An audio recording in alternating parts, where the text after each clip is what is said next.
6 o'clock.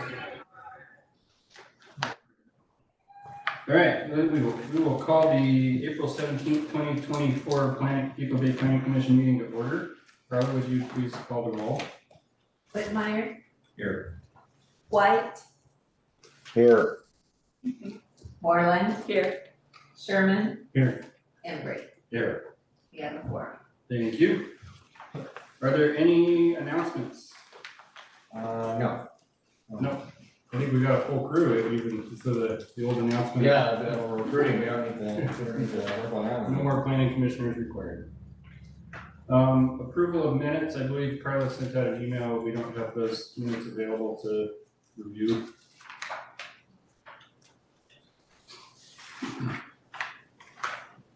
So, that being the case, we'll tackle that on a future meeting. And we've got some public hearings tonight. 3 public hearings tonight. Okay, I've got my script I will read for the record, and this will apply to all of our hearings. Quasi-judicial public hearing. Number 1, the following statement will apply to all public hearings heard at tonight's meeting. The testimony and evidence must be directed toward the code section citations and criteria described by the Depoe Bay staff report or other criteria in the code the party believes to apply to the subject request. The failure to raise an issue accompanied by statements or evidence sufficient to afford the commission and parties an opportunity to respond to the issue precludes appeal to the State Land Use Board of Appeals on that issue. Application materials and other evidence relied upon by the applicant have been provided to the city and have been made available to the public. Number 2, the procedures for the public hearings will be as follows. A, there will be a staff report. B, the applicant will present testimony. C, there will be testimony from those in favor of the application. D, there will be testimony from those in opposition to the application. E, there will be rebuttal from the applicant. F, I will then ask if there is anyone who requests that the record remain open for final additional written testimony.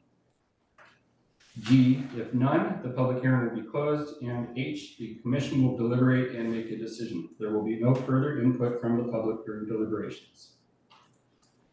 Are there any ex parte contacts, conflicts of interest, or bias of commissioners regarding the hearing before us? Or hearings before us? I'm going to recuse myself from the first and the last one. Okay, I think when we get rolling on that one, we get to sit in the gallery, right?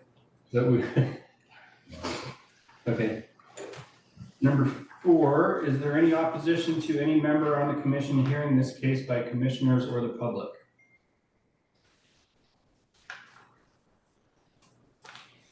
Okay, and we are, I'm sorry, I didn't read the case file number, but this is public hearing for case file 1-CS-PC-24. And if there's a staff report, you can proceed. Certainly, Mr. President. So the first public hearing before you this evening is case file number 1-CSPC-24, which is a request for coastal shorelands overlay zone approval to construct an addition to an existing single-family residence in the Little Whale Cove community on subject property. Is located at 515 Southwest Spindrift, and it's surrounded by developed and undeveloped land in the R4 TD zone. The lot is generally flat, sloping slightly downwards to the northwest, and the existing residence on the lot was originally constructed in the early 1980s. The proposed addition primarily consists of a new bonus room above the existing garage, with a new exterior stairway providing access to the addition from the rear yard and easterly side yard areas. The applicant submitted the application form and fee deposit for coastal shorelands review, accompanied by project plans and a geologic hazard report that was prepared by H.G. Schlicker and Associates. Notice of this public hearing was mailed to property owners within the 250-foot radius of the subject property and published in the Lincoln County Leader on March 20th. And on March 29th, staff received a voicemail from Susan Danielle, a neighboring property owner, who had questions generally about the scope of the proposed project, but did not submit any written regarding it. As described in the staff report this evening, the project complies with the R4 zone and the Little Well Code 2 plan development standards. The staff believes that the plans have been reviewed and preliminarily approved by the Little Well Code Architectural Committee. So because this is a application for a coastal shoreline development, a geologic hazard report is required. And the report, as I mentioned, was submitted along with the other application materials and plans and was reviewed and approved by the city engineer. And there is a letter dated February 20th from AKS, the city contract engineering firm, that attests to the fact that the report that was submitted satisfies or complies with the city's requirements for such reports. There are no portions of the proposed structure or the improvements that encroach upon the area of coastal erosion setback. And similarly, there are no portions of the proposed project that encroach upon the 25-foot area of the visual concern setback, which is the ABC setback that applies in this area of the coastline. The recommendations that are identified in the geologic hazard report are included among the recommended conditions of approval presented for the consideration this evening. In evaluating the request, the Planning Commission bases its decision on compliance with applicable code standards. If the Commission finds that the request fails to satisfy the ordinance standards, it can move to deny the request, articulating the basic conclusions and the rationale for the decision and directing staff to prepare findings for adoption. If the Planning Commission finds that the request satisfies the applicable criteria, it can move to approve the request and direct staff to prepare findings. In the event of an approval, staff suggests adopting the conditions of approval discussed in tonight's report. These include standard conditions regarding compliance with setback and building height limits, preparation of erosion control plan, and protection of cultural resources during site development. That concludes staff's presentation, and I believe the property owner and his architect are with us on Zoom this evening. All right, thank you very much. The applicant, if you have any testimony to present, now is the time. I'm Jim Caldwell, and let me just say that the principal reason for the necessity of this application is that an exterior stairway going to this new addition basically touches the ground. Had we've been able to come up with another way to get to that room, we could have avoided this, but unfortunately that was the most logical way to get to this particular room, and thus the need for the geotech survey and the other materials that are before you this evening.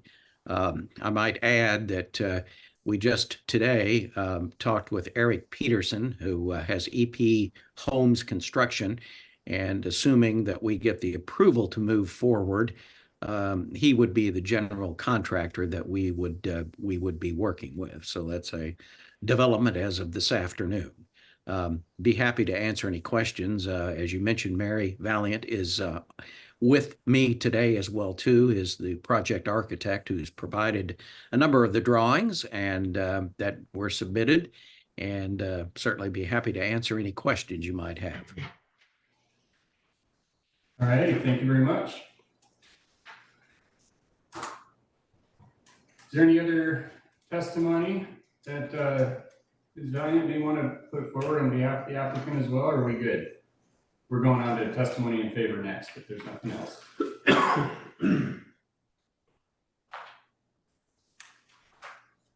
Okay. She was trying to. Sorry, I was muted. I was just going to say, I think we're good. I think the drawings speak for themselves. It's really just a dormer addition, and as Jim said, it's just the stair that sort of gets us into this spot. So I'm curious to hear your thoughts. Thanks. All right, thank you. Anybody got any questions for the applicant? So I have a question, curiosity. If you didn't have to get the stairs, you wouldn't need this type of application just for raising the garage. Is that what you're saying? That's correct. There is an existing way to get into this area, but it's sort of blocked and it's not really used. And in order to most effectively use the space, that particular doorway is not advantageous at all. And at the bottom part of it is blocked by HVAC conduit as well too. So it really is not a very good way to get in there, and it just appears that this exterior staircase is by far the best way to be able to access this new dormer addition. I will throw in, you mentioned getting a call from, I think, Miss Daniels, who is our next door neighbor. Interestingly enough, they have exterior stairs to the second floor on their house as well too. And just so happens they fall outside this coastal shorelands overlay zone. So when they did their stairs, they did not have to go through this process. Any other questions for the applicant? If I could interject real quick, I've just to answer, it came up, the raising of the garage, and I just want to be clear, we're not raising the roof from where it is. We are just kind of tipping it open to get windows in. The ridge will stay the same, the ground and the floor level all stay the same. It's just popping up a little bit of the roof to get light in.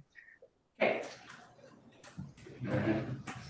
CA, did you have any questions? No questions on All right. Is there any testimony in favor of the application?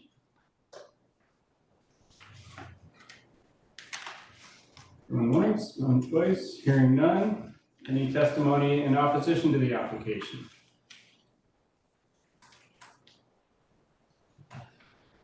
Hearing none. There, you wish to rebut the opposition? Is there anybody that requests that the record remain open for final additional written testimony? Hearing none. Last chance, anybody? All right, the public hearing is closed and we will go into commission deliberations. And I don't think we have, I think I skipped right over asking Kit any questions on the staff report. I apologize. Oh, no, that's fine. I was just gonna add that the comments from Mr. Caldwell and Ms. Gallant were absolutely correct about the stairway being the trigger in this case. There's a provision in the coastal shorelands that if there's an addition being done to the existing structure and it doesn't result in any disturbance of the ground, that it's still, I believe, it still requires coastal shorelands, but it's something that staff can approve, doesn't have to go to the planning. okay. But because the staircase disturbed the ground where it touches, that was the trigger. Gotcha. And what about the height? Just out of curiosity, if they had raised, because I see now that she was talking about they tipped out part of it, but the overall height is not increased. Yeah, I think, I'm trying to remember the code, the That's coastal okay. shoreline code. Yeah, it talks about height. I don't believe so. That's okay. As long as it was within the height limit. It's still lower than the top of the house. Okay, I see, yeah, I see that now. Well, too bad there's not a way to get stairs to not have to touch the ground. Expensive stairs. Yeah, anti-gravity stairs. Anybody have any more deliberations? Okay. Anybody care to make a motion? I move we accept this, would approve this plan, the proper terminology, approve this application. And I second the motion to approve this case file, 1 CSPC 24. Okay, motion has been made and seconded. Is there any further discussion? CA, anything from Zoom?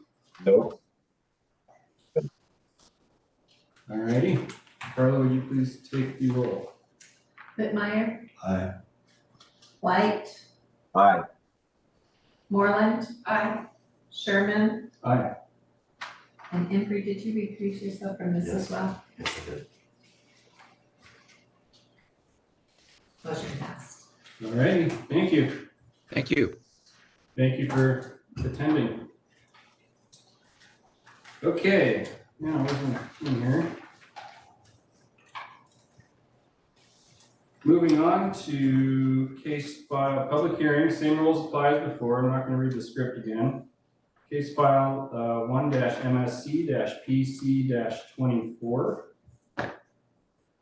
And whenever you got a staff report for that one? Yes. File here. Okay. So the second item before you this evening is a request for a miscellaneous review of a wetland delineation for a new single-family dwelling on southwest Midden, also in the Little Whale Cove community. You may recall that a very similar request was before you at your last meeting in March, and this is actually not far from where that house is located. It's abutting the same unnamed creek. The subject property is located, in this case, at 260 Southwest Cormorant, and is surrounded by developed and undeveloped land in the R4 PE zone, and the lot slopes down towards the unnamed creek that flows through an adjacent common area lot to the south, known as Tract B. So in the course of reviewing plans that were provided by the applicant, staff determined that there were potential impacts to a riparian corridor for an unnamed creek draining into Little Whale Cove that was located just south of the property as depicted in the local wetland inventory. The applicant submitted the application form and fee deposit for miscellaneous review, and that was accompanied by the project plans and a Department of State Lands off-site determination letter. Notice of the public hearing was mailed to property owners within a 250-foot radius of the subject property and published in the Lincoln County Leader on March 20th. On March 7th, actually in conjunction with the other application that you heard at your meeting back in March, the city received an anonymous letter that was signed friend of the refuge, advising the Planning Commission to consider the proximity of this project to the Whale Cove National Wildlife Refuge and possible impacts upon sensitive habitats and species therein as a part of your deliberation. The letter, which is excerpted in your staff report and then attached in its entirety, is made a part of the record of this application. The owner of the refuge, which is the U.S. Fish and Wildlife Service, was provided with a public hearing notice, a mailed notice, since the refuge, or a portion of it at least, is located within the 250-foot notification radius. There was no testimony received from the Fish and Wildlife Service. Reviewing the site plan and the geographic, the topographic information available on the county's GIS system, the refuge property is generally located at about the same or higher, slightly higher elevation than the subject property on the other side of this drainage, such that any off-site drainage from the subject property would be directed more into the creek itself than onto Tract B or onto the refuge property to the south of Tract B. Otherwise, therefore, staff believes that the development of the subject property would not result in any adverse direct effects on sensitive resources that may exist within the adjacent refuge property. As you may recall, on the March 13th meeting, the property owner in this case, Ms. Sandra Mosher, addressed the commission under public comments on matters not on the agenda. She provided a brief description of the proposal, and she also noted that she would be unable to attend tonight's meeting due to travel plans.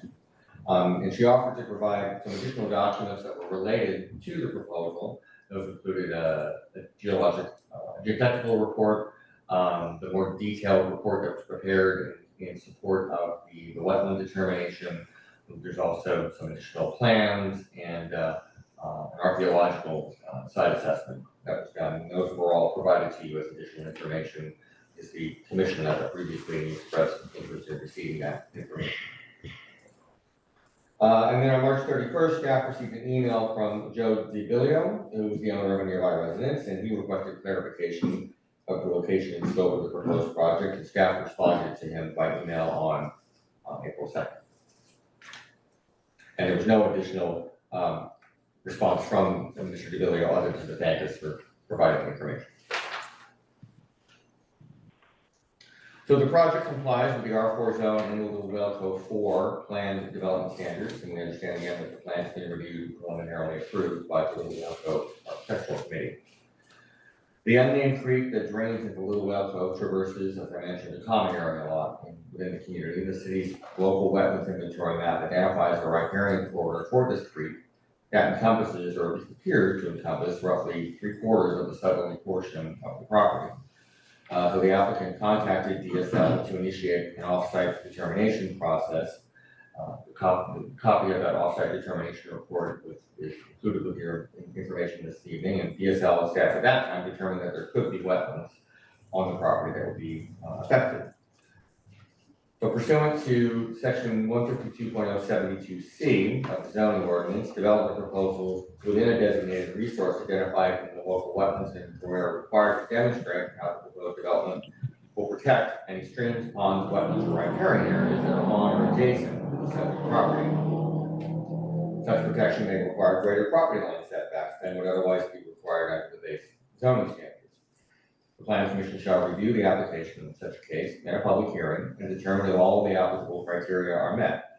Demonstrating compliance requires the extent of any streams, ponds, wetlands, or riparian areas to be delineated in the field by a person qualified to do such delineation, following procedures accepted by the state of Oregon. Accordingly, the applicant had a wetland delineation report prepared for the property. Again, that's the additional information provided to you this evening. And this was submitted to DSL for its review. Then DSL approved that delineation and determined that there were no wetland impacts as a result of the proposed development. That was back on, I think, March 5th was the date of the letter, which is included with the staff report this evening. Therefore, based upon DSL's determination, staff believes that the proposed project is consistent with the provisions of section 152.072 in terms of protecting streams, ponds, wetlands, and riparian areas in the city. So in evaluating the Planning Commission, in evaluating the request, the Planning Commission again bases its decision on compliance with applicable code standards. If the Commission finds that the request fails to satisfy these standards, it can move to deny the request, articulating the basic conclusions and rationale for the decision and redirecting staff to prepare findings.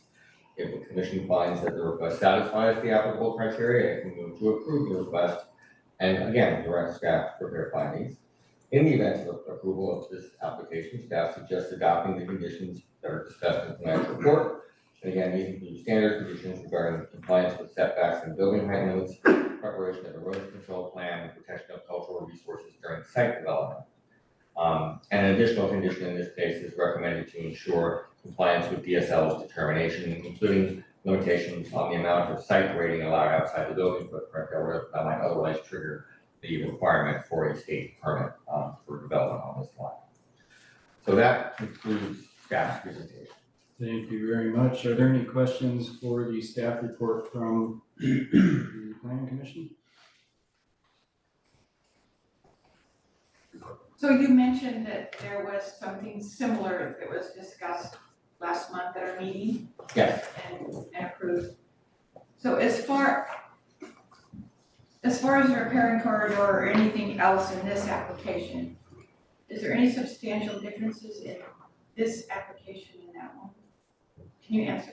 Is that a fair question? Well, I mean, it's a similar situation where the local wetland inventory maps are drawn at a small scale, so that they're an approximation of what the extent of the riparian corridors are expected to be. So when they show up, when staff have used that document, it appears that there might be an impact, then we move the review in this direction to have DSL's involvement to determine whether or not there is a wetland or some other type of pond, stream, riparian corridor habitat that needs to be addressed. And again, as was the case with that application, it was found based on the report that was submitted and reviewed by DSL that in fact, even though our local wetland inventory map appeared to show that there was a riparian corridor that approached onto those lots, or that one lot that was approved. In fact, that wasn't the case. And that's essentially the same instance here, is that the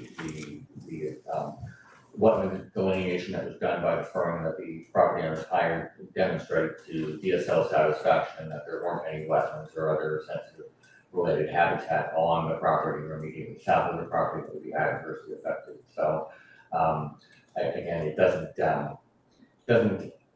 in a sense, I suppose it kind of, it makes an adjustment or to those maps. So I guess you could draw a little notch down those maps to say that, to indicate that DSL has indicated that these lots, that the riparian corridor doesn't extend as far onto those properties as the maps would otherwise suggest. But again, those maps are not meant to be, they're meant to be to give notice to staff and the property owners that there could be an issue, and then it's the more detailed level of review that's happening in this case that actually determines more precisely what the extent of any impact would be. So, long way of saying, I think it's a similar situation. It's a different floor plan, different house, but a similar situation. Any other questions for the staff report? None on my end. Nothing there, nothing here, okay. Is the applicant present for any testimony? This is Chad Mosher. Basically, we're just doing an application for a standard residential house. We're definitely up above the wetlands area. The PHS report that was done clearly indicated that there was no indications of wetlands on our property. I do know that we did have at one point a slight movement of the house. The Lincoln County wanted us to move for an easement thing, and I believe that's all included in the information that you have. Basically, if you have any questions, let me know. Thank you very much. Anybody have any questions for the applicant? I do not. Slow night tonight, all right. Oh, and I would just to echo what Mr. Mosher had stated, that there, he mentioned a change in the footprint or the layout of the house. And early on, we did note that based on the height of the structure, because the side setbacks are related to the building height, the applicants needed to shift the house slightly on the lot in order to provide the necessary minimum setbacks on both sides. And that worked out? Yeah. Okay. Thank you. Okay, where were we? Is there any testimony from anybody in favor of the application? Anybody else on Zoom wish to testify in favor of this application? Hearing none. Is there anybody that wishes to testify in opposition to the application?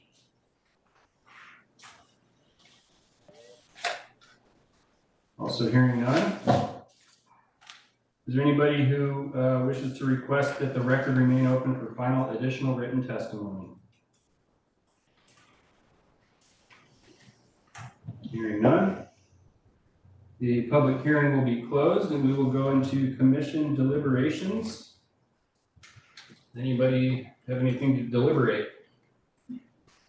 The building site itself is actually fairly flat and it's deep enough that it'll hold almost all of the house.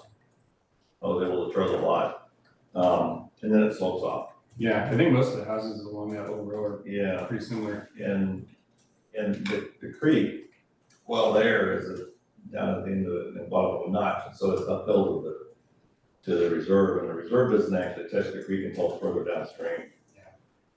So it's I don't see it, I don't see it interfering with anything. right, and the house is small, but that, anyway, so it's a small house. All right. CA, do you have anything to deliberate on this? No, it appears everything looks complete to me and they comply with everything, so no questions on my end. Very good. Ruth? Jim? Nope. Similar to what we had. Yeah. Because we're getting good at those. Chair will entertain a motion to move. Your turn. I make a motion that we approve case file 1 MSC PC 24. I'll second. Motion has been made and seconded. Is there any further discussion? Hearing none. Carly, would you please take the roll? White, Aye. Moreland, Aye. Sherman, Aye. Embry, Aye. Whitline. Aye. Motion passed. All righty, thank you. That concludes that public hearing, 2 out of 3. Next up is our headlining act, I think. Case file 1-PD-PC-24. This is a continuation from our prior meeting on March 13th. And staff report, if we have any staff reporting. Yes, we do. Is That's that water. water? Yes. Once again, you know something, we're gonna get you something else.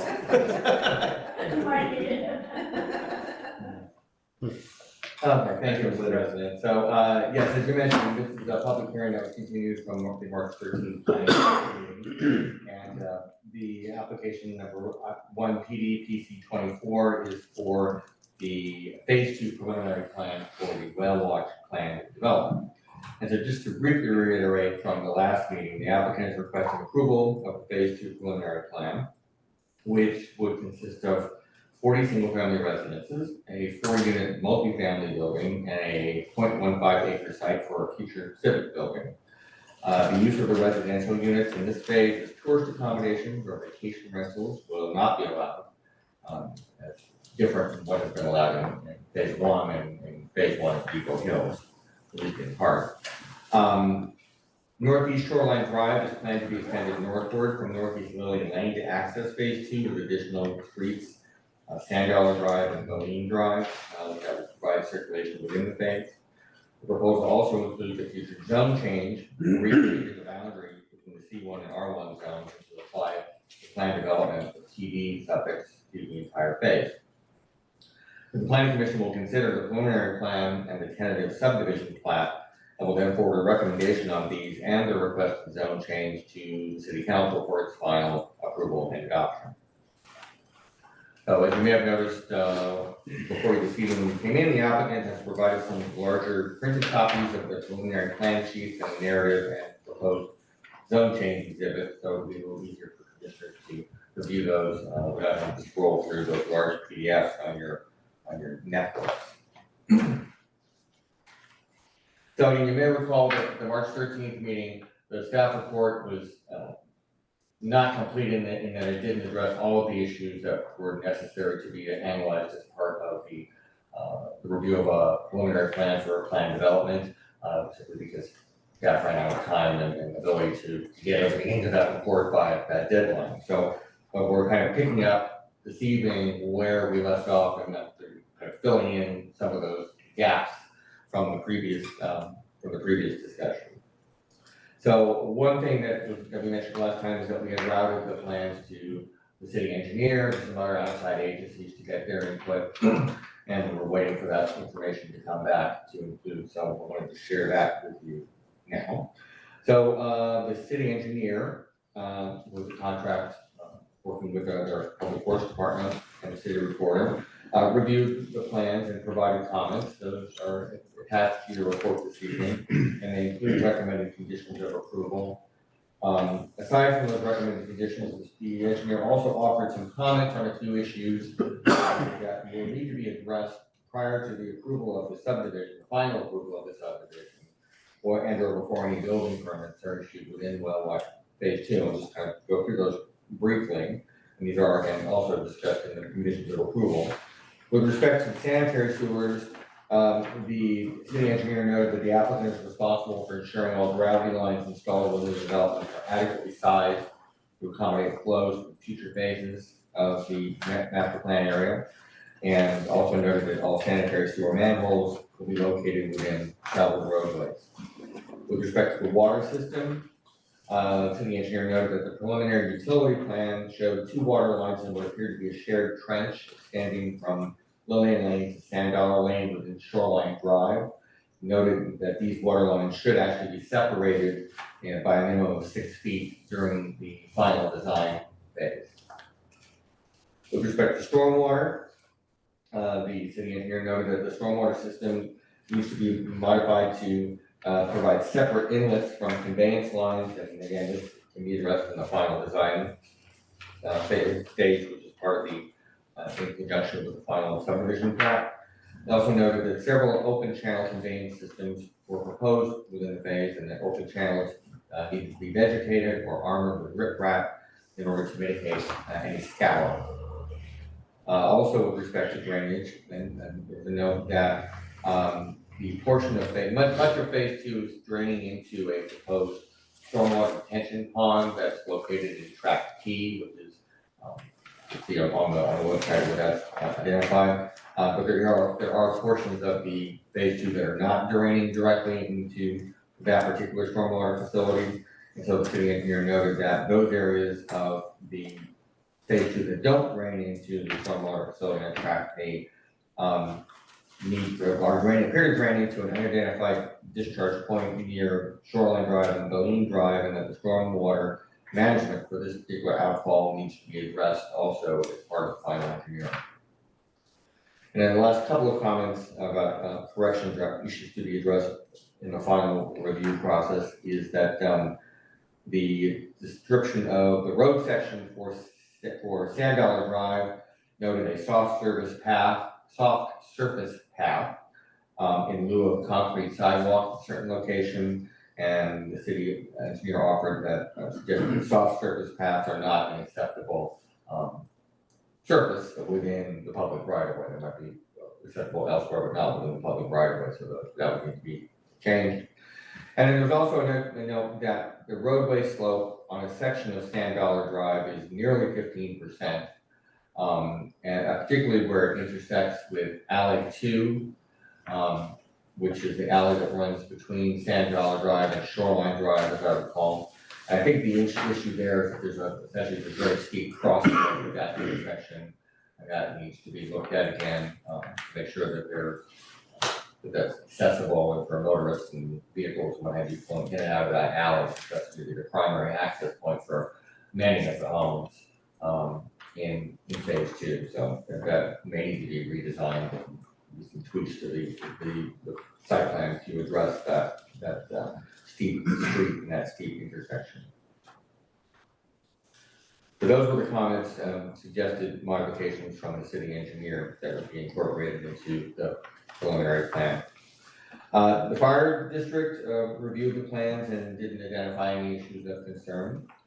The Northampton Sanitary Service looked at the plan and with respect to providing residential rubbish and recycling pickup services, and they determined that provided that there is no parking allowed in the 25-foot wide alleys, which is where the carts would be placed, that they would not have any difficulty in being able to provide rubbish pickup from that location, and those would probably be the intent was those would be marked as fire lanes anyway. But as long as there's no parking allowed, then should not be any difficulty with providing rubbish and recycling pickup for the subdivision. And then ODOT had several members of their staff review the proposal. And it was noted in their comments that there were, in the original Whale Watch Master Plan approval, identified several projects that were called out in the 2017 Transportation System Plan update that were to be incorporated as parts of this plan development at various points as the project is built out. Based upon their review, ODOT staff again offered some recommendations regarding Whale Watch Phase 2. Their standard condition is it would be that any work in their right of way requires ODOT approval, and they need to contact the local office to get that approval before commencing work. ODOT also had concern about site drainage, storm drainage through an existing ODOT culvert that passes underneath their roadway, and they asked the opportunity to review the stormwater drainage report for phase 2, and that again could be something that would be provided or would be done as part of the final review before the final plat can be recorded.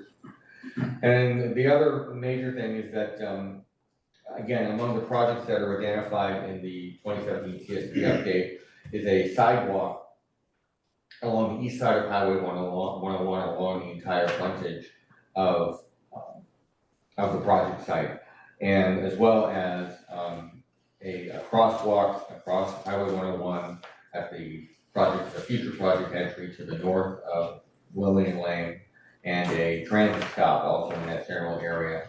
ODOT staff was concerned about extending that sidewalk north at this point in time I think with the concern that you'd be extending a sidewalk that essentially is going nowhere until there is a crossing point for somebody to get to the other side of Highway 101. So they recommended, the developer to provide that sidewalk, but holding off on implementing the section at least up to that entry point until the future phase at which that is part of the proposal. So that's documented in the conditions of approval.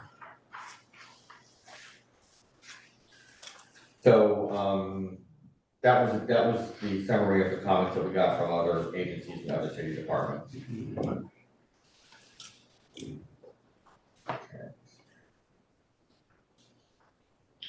So as I mentioned, the previous hearing, we focused on just providing an overview, a description of what was being proposed. And we did touch on the compliance of what was being proposed with many provisions of the zoning ordinance, the supplemental regulations, signage, some other provisions of the code, and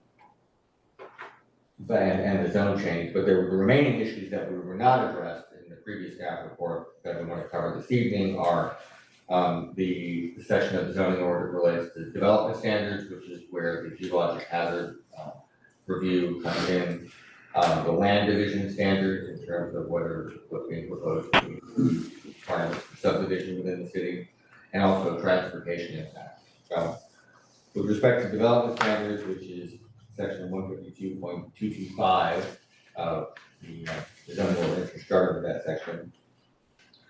The site includes areas with steep slopes, and the zoning ordinance requires a geologic hazard report for development in areas with slopes that exceed 20% steepness. Any preliminary plan submittal that includes areas with slopes exceeding 20% steepness shall include a geologic hazard report. There is a geologic hazard report that the applicants have prepared for the entirety of the Whale Watch Plan development dated 2021. But a report specific to the limits of phase 2 has not yet been provided. So the recommendation, again, as part of the action before you this evening, the Planning Commission forwards a recommendation of approval to the council, is that a geologic hazard report for Whale Watch Phase 2 will be prepared for submittal to and review by both the city engineer and by the Planning Commission. Again, and that would be something that would happen prior to final plat and or the issuance of any building permits. In addition, staff would also recommend a condition of approval which has been applied in phase 1 of Whale Watch, and that's if there are any, even after development or after the preliminary plan approval is in place, if there are specific building sites within phase 2 that exceed 20% steepness, then those individual building sites will also come back to the Planning Commission for the review of geologic hazard reports from time to time. And you may recall you've occasionally reviewed such reports for some of the homes in Whale Watch Phase 1 along Million Lane. A few of those come to you in the last couple of years. So that basically the proposal there is again for the phase specific, if you will, geologic hazard report to be prepared and submitted to the city for formal review and then to be brought back to the Planning Commission for its review before there's a final plat report. With respect to the land division standard, which is section 152.250 of the zoning ordinance, the staff report this evening describes the various sections of that that are applicable in this case, and for the most part, what's being proposed in terms of lot sizes and configuration of the streets and the other characteristics of land division are consistent with these standards. There were a couple of issues that we noted that will need to be again addressed before there's a final subdivision plat or permit issues. One related to cul-de-sacs and turnarounds. Is generally, they're not encouraged, but unless there are reasons why they should be included. And the recommendation that we have for inclusion in phase 2 of Whale Watch is providing a temporary turnaround at the end of alley 1. This is alley 1.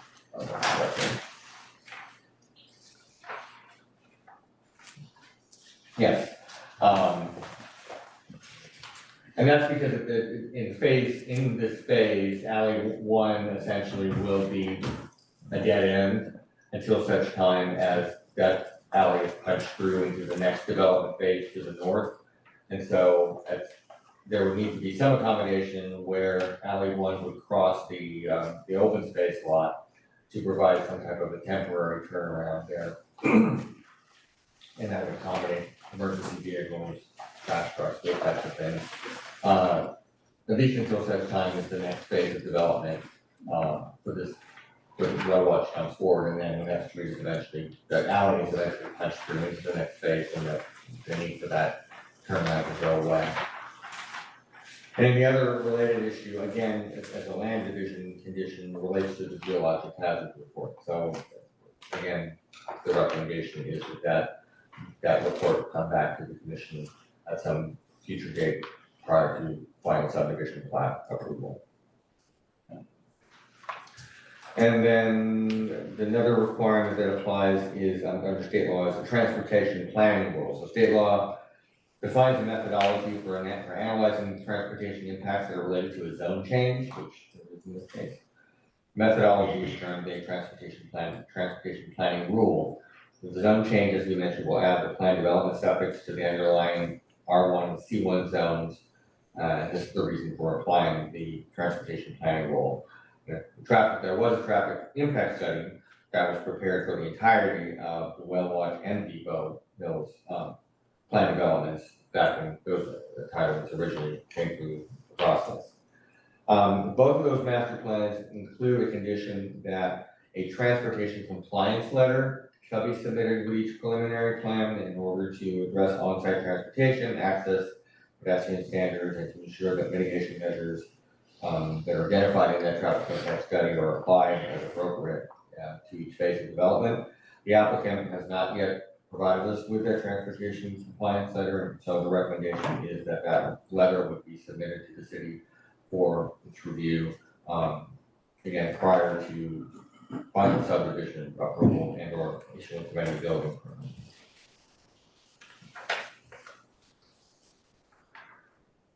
So those were the major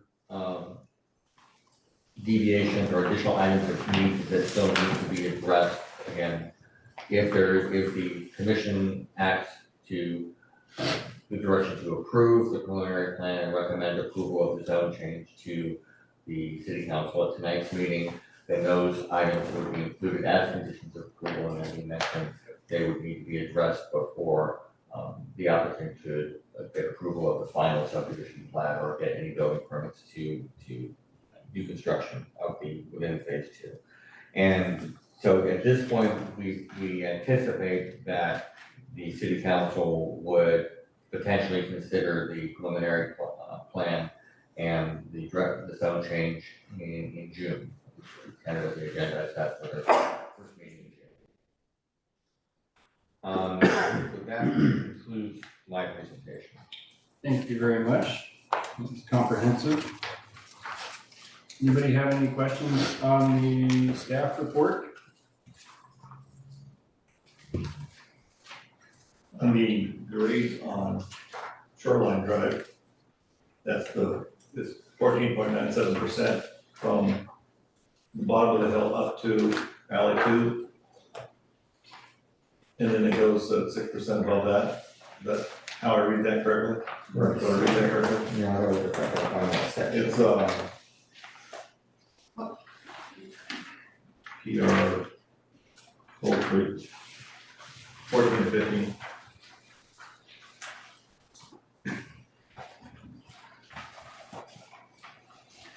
Yes. So that flat spot at 2% is alley 2. No, the alley 2 is actually.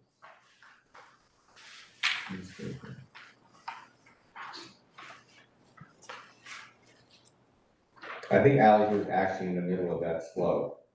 That's what the comments from the city engineer indicated, that where that alley intersects with that section of Sand Dollar, the slope of Sand Dollar. You guys ever driven anything like that?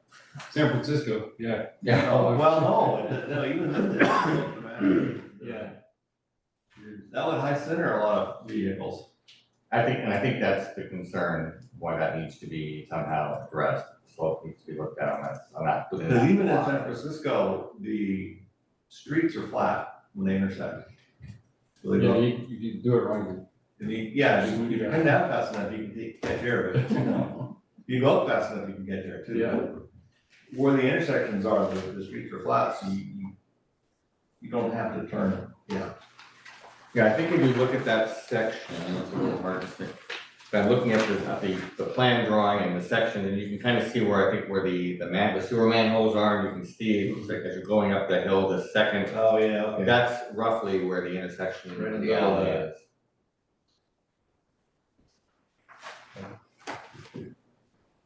I've got a question as well. I'm just kind of curious, what triggers the additional geological hazard report for phase 2 specific on top of the, the original whole thing? Is it just a more kind of focused in?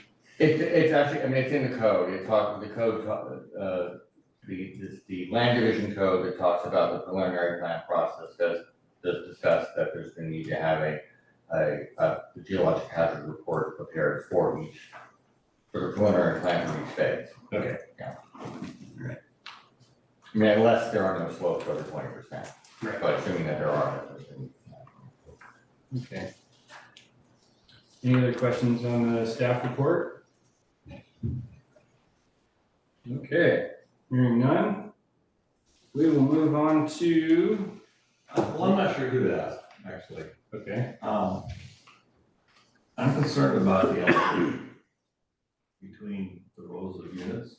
let's, maybe the applicant would be the best one to ask. That's what I'm wondering. Okay, so they're up next. Applicant testimony.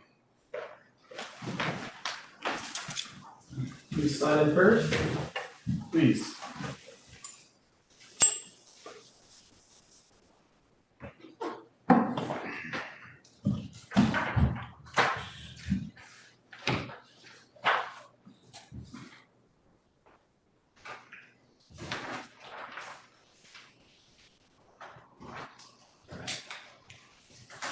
Good evening, my name is Zach Lear, I'm with Parametrics, the civil engineer for the project and partner with the Hills Depot here. And Chris Vanderbilt. Yes. We know that. Yeah. Yeah, I guess I'll address your question specifically and then kind of go into some of the engineer's comments and we can go from there. With respect to the 50% slope, that's one that we'll capture in the final grading. We'll reduce the slope through there so that there is an appropriate grade. I think John from AKS recommended 6%, so we'll have a break there so that it is a smoother transition as well as a gentler Yeah, grade. that's almost 2 stories increase in 16 feet. Correct. Yeah, and you can see on the plan too, it's just, that's the nature of, we're filling down the low side, trying to catch at the high side, so we'll end up having to make some compromise between the two to make those grades work out. But we'll adjust that in final documents with our grading plan and whatnot, so that we meet that expectation and design standard. And then just a general question for the comments received from AKS, the city's engineer. We've received those and kind of reviewed. In terms of addressing those for final documents, what is the city's expectation in terms of, are we allowed to reach out to them specifically with specific questions or comments? Is it a response letter with final documents? I guess, what's the procedure you all are looking for so that we're capturing their comments, or in instances that we may have either a disagreement or just want some clarity on what the expectation is? I guess, what's the procedure that you all would like to see on that matter? Yeah, I mean, I think the typical procedure would be for that interaction to be routed through to the city. Sure. So I was kind of public works, particularly on anything related to the infrastructure. Sure. And so, follow up to that, when it comes to sewer, we have no comments, we agree with what he's presented. With the water and storm, we just had a couple questions on his comments. Is an open dialogue through UKIT appropriate, or I guess is it more so, are we allowed to come through and chat with John on, our design intent and perhaps what he's seeing in it. Yeah, I mean, you certainly pass it through me, and John is here at City Hall a couple of times a month now. I think they're trying to. Trying to have him Twice a actually month. be here on Yeah. premise a couple of times a month, so I'm sure that he would be happy to meet with you folks in person if we can find a date when he's in town and you're in town, and we can do that. Possibly a Zoom meeting. Or Zoom, yeah, or virtual meeting, so I'm sure that'd be No, that's great. Just wanted to make sure we were doing it the proper way. There are just a few items that we wanna right. talk through with him before we proceed to final documents and then get comments that we can address his questions. So. Let's see, primarily those comments with the stormwater, with that northern section, we'll address those in final comments. It's one where we've stubbed the storm main in anticipation for future phases. And it's one that will come back with a temporary pond design so that we'll manage that's northern portion of stormwater that's not represented within this one. And then to address a couple of the comments from ODOT as they pertain to the stormwater report as well as the sidewalk. We're happy to share stormwater report for ODOT to review. We were assuming that would be the case for the final plan, so we'll pass it along for them to take a look at. And then as it pertains to the question of the sidewalk extending towards US 101, our intent on that sidewalk is actually twofold. One for pedestrian use and to connect to the highway whenever frontage improvements occur in future phases.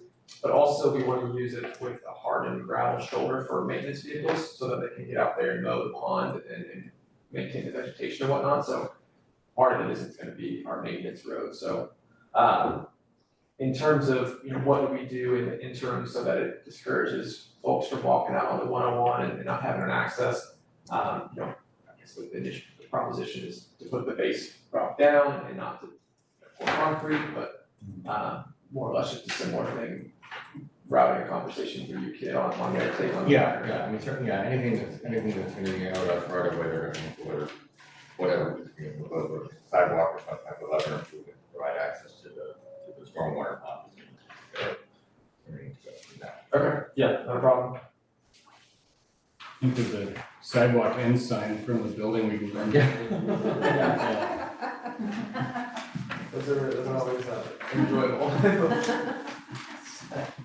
Who's those? What's that? Who's those? Yeah. This is gonna start getting all Frank, you like those. All right, do you have any further testimony? Just to address the geotech question. Sure. We did a geotech report on the whole property. Our geotech engineers going to create a memo for this phase.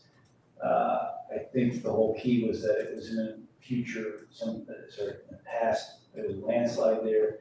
We have to make sure that there's no major earthwork or construction done on home sites. That's good. Yeah, and then they'll retain him during mass grading so that he's observing to make sure. What's going on in each house. Okay. And I think that it's just not having like concrete buildings, it was having a foundation and then wood frame structure should work fine there, so that was the whole key to that. And I think that a lot of that site, until you get to the north, eastern corner is basalt, but most of it is either marine layer, shelf, or some over whatever period of time. And the other questions, I think the other concerns for conditions of approval, we're working with Army Corps of Engineers right now and DSL and DEQ. Did we get any approvals going on? We've got a DEQ 401C permit, the greater joint permit application in part was waiting on this application to then receive a land use compatibility statement from the city.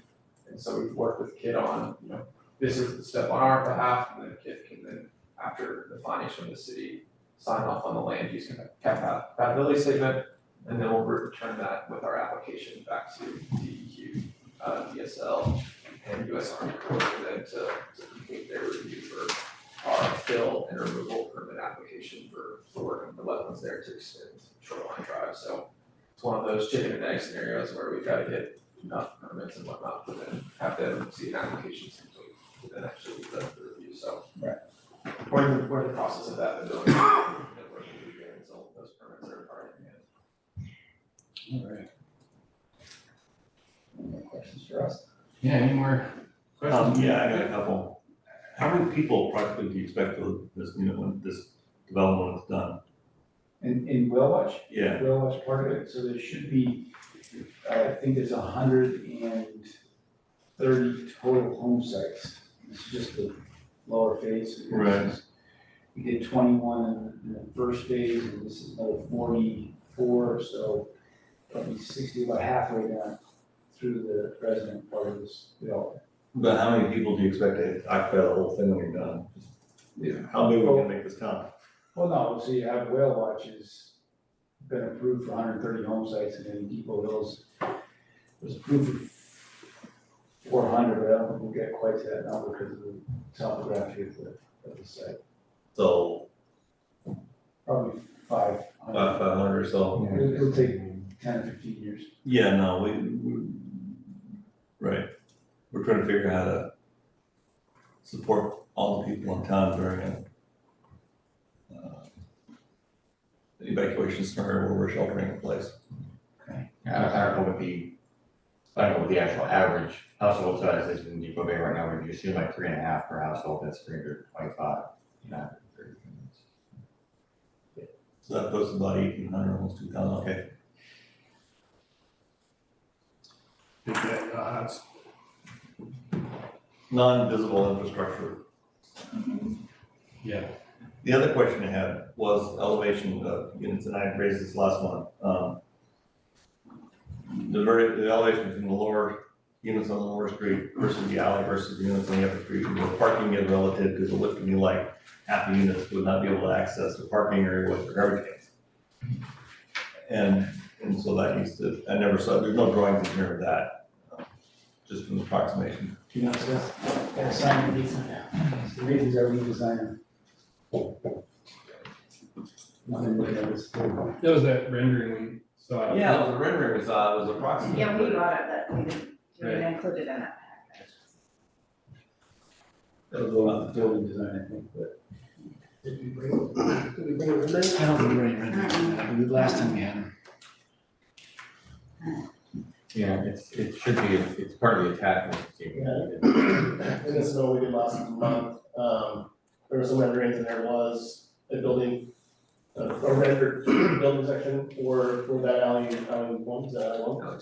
Alley two, sorry, which is the main component to that phase, and I believe off the top of my head, there was about 20 feet of difference between the upper road and the lower road shoreline. And the alley would split that difference, so roughly 10 foot of grade difference between the upper road, the alley, and the lower road. So our proposal right now with the access and the main parking being off of the alley was the upper portion block would be probably butted up against a two-tiered retaining wall that would retain that street and kind of provide privacy for those lower units and off-street parking off of that alley. And then the lower units would be a quasi daylight basement where it would access down from that alley to kind of a lower tiered entry.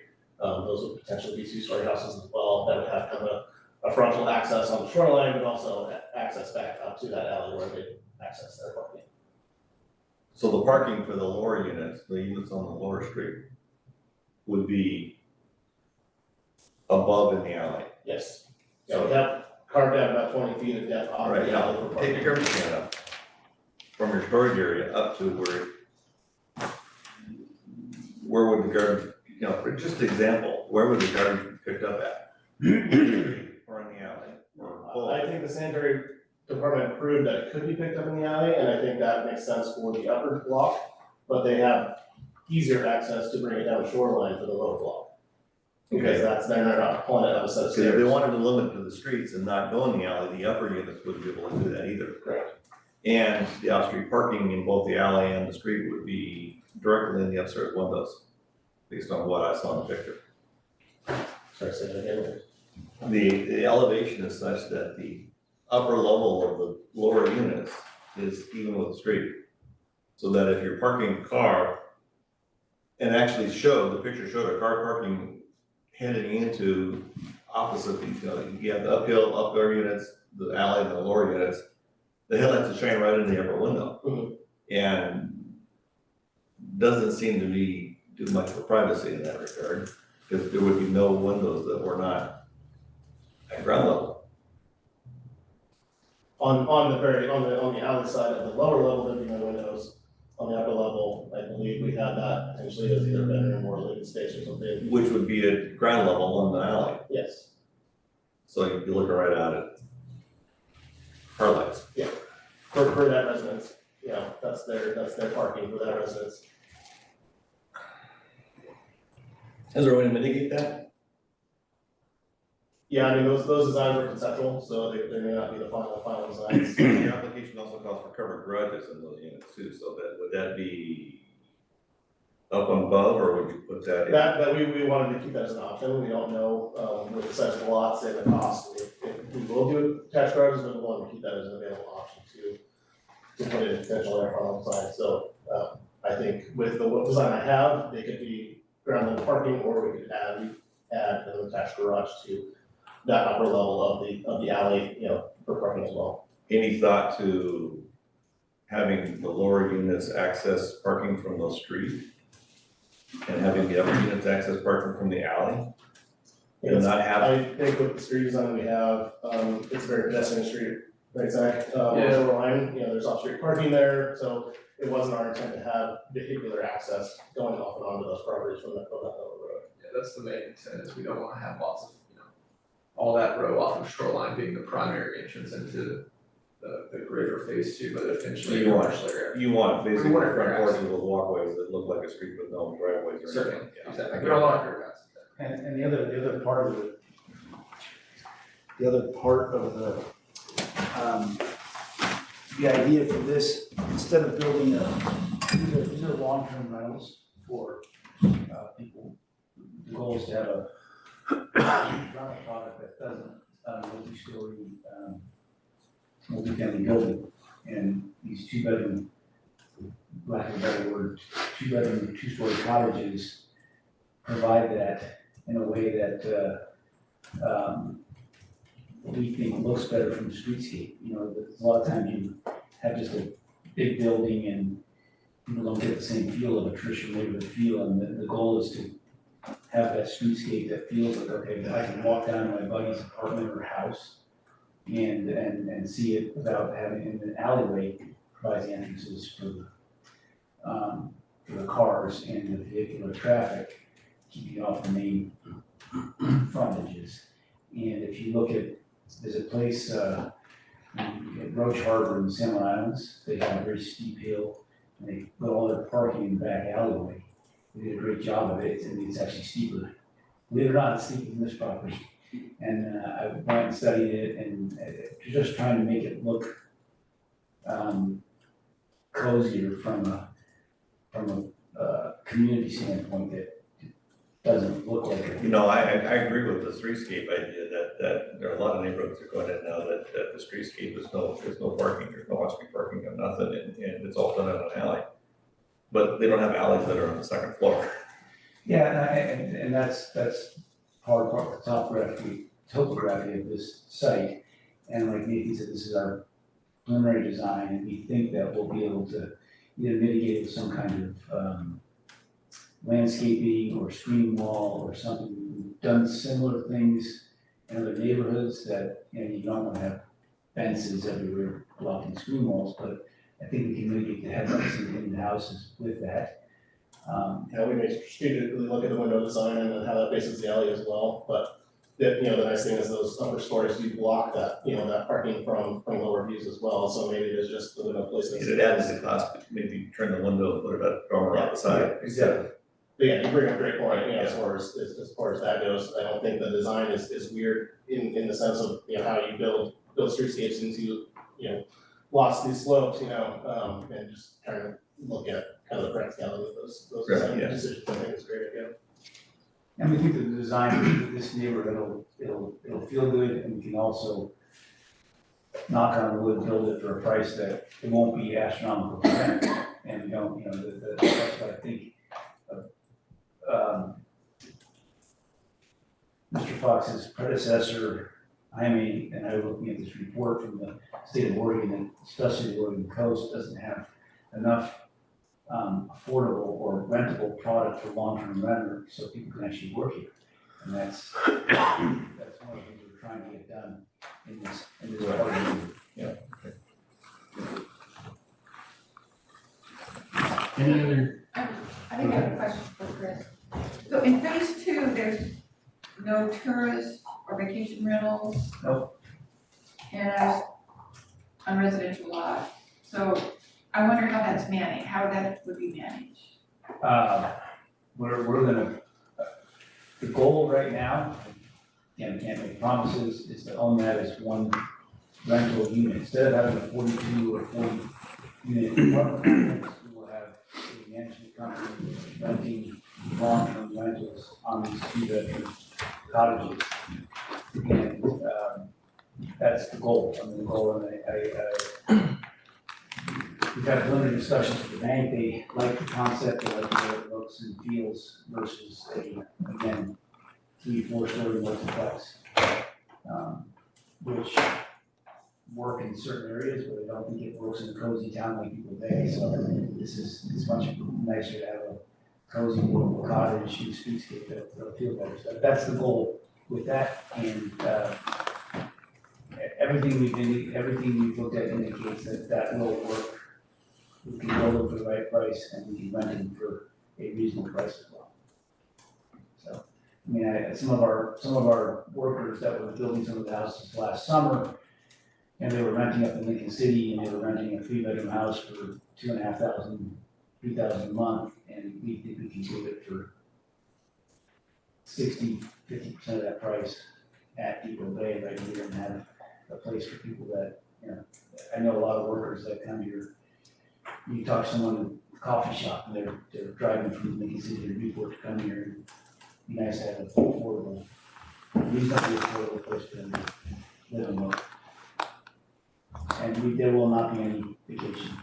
I mean, I think the city, first of all, one of the things in our original conditional use was that we have one point of contact for who's renting what and what's going on, and that's what's gonna happen the next year. And the city we have our own enforcement tools just in general for tourist accommodations and residential zones, so we obviously wouldn't knowingly issue a license to anybody to do that, but if someone is operating a tourist accommodation in a residential zone, then we have enforcement ability through code enforcement. Are there any other questions for the applicant? CA, do you have anything? I do not. Okay, anybody else? I think you're off the hook. Thank you. Okay, moving on. Is there any testimony from anybody else in favor of the application? There's only one other person present, so.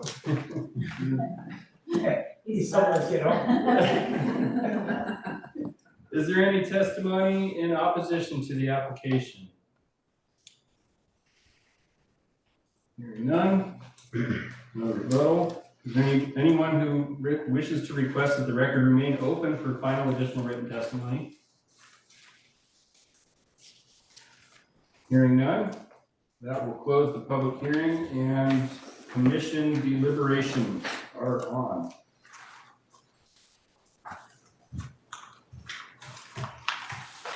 So it's the city engineer recommendations and issues and the ODOT recommendations and issues will be negotiated, will be further fleshed out, but nobody's disagreeing with those recommendations at this point. Is that right? Yeah. The way you interpret it? It's issues that need to be fleshed out and then resolved.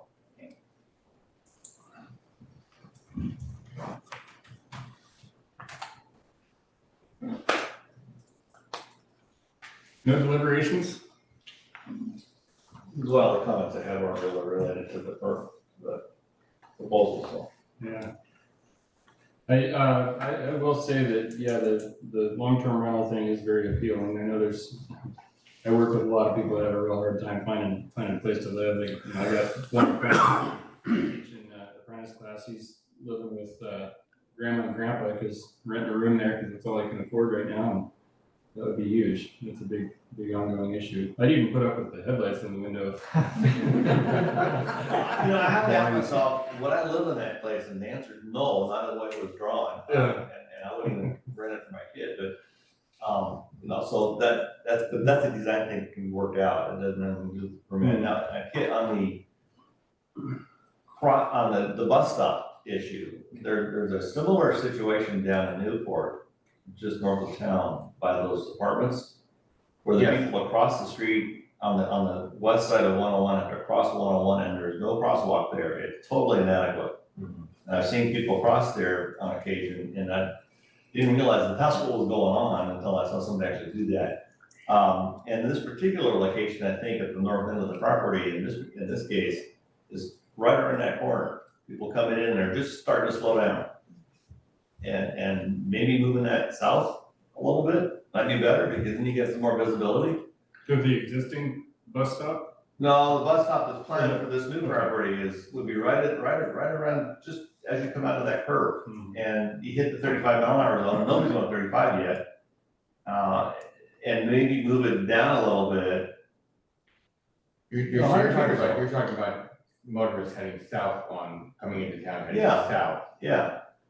The location that we're talking about is basically in line, you know, where the central main entrance to the World Market project is. That's the stucco one in, right? Yes. Yes. That's probably where, part of that. that's where the entrance to, well, watch the next phase will line up. So I think that there's pretty good, it's within the area where the speed limit is dropped to 35 miles an hour. And the idea is that there will be a crosswalk there. It will probably be one of these rectangular flashing beacon, if not a traffic signal at some point, if it's warranted. And that's the idea, that that's where the crossing will be. Okay.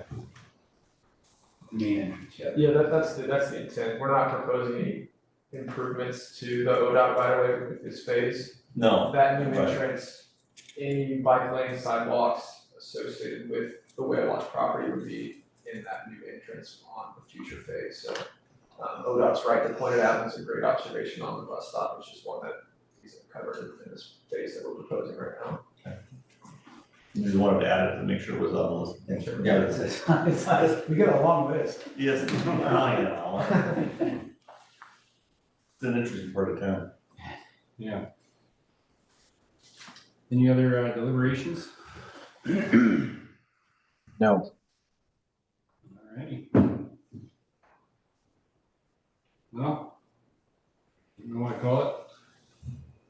I move we approve, application number 1, PC2. Second.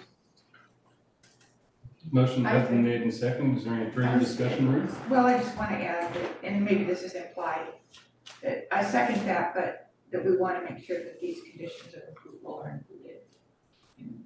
I think the preliminary plan part is the key word for us. Yes, and we might also want to just clarify that the motion also includes a recommendation of approval for the zone change, because that will be for the city council to. Friendly amendment to, Well, it's part of the proposal. Okay. So that was in there. And it's basically jiggling the zoning boundaries a little bit. okay, motion has been made and seconded. Is there any further discussion? Hearing none, Carla, would you please take the roll? Moreland, Aye. Sherman. Aye. Whitmire, Aye. White, Aye. motion passed. Thank you. We'll see the updated version later, I suppose. Yes, you will. And as I mentioned, the plan at this point, I've notified the LCD, we have to give them advance notification, so the plan right now would be to try to get this on the agenda for council on June 2nd. Yep. So we'll be back here on June 2nd? Okay. Probably have more for you too. I'm sure you will.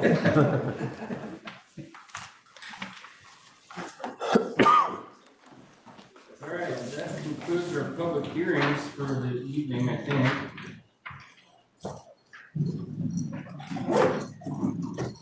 Anybody need to take a quick break? We're gonna just power through. Thank you all. Thank Good night. Have a good evening.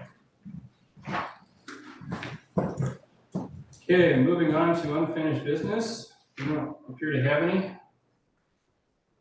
Unless something's popped up. No. Okay. And then new business, we've got a summary of SB 1537. I think that should be in our Dropbox. There it is. Mr. Fox, would you please? Yes, so, SB 1537 is, was the governor's, marquee housing needs, legislation that was pushed through, but got through the short session this year.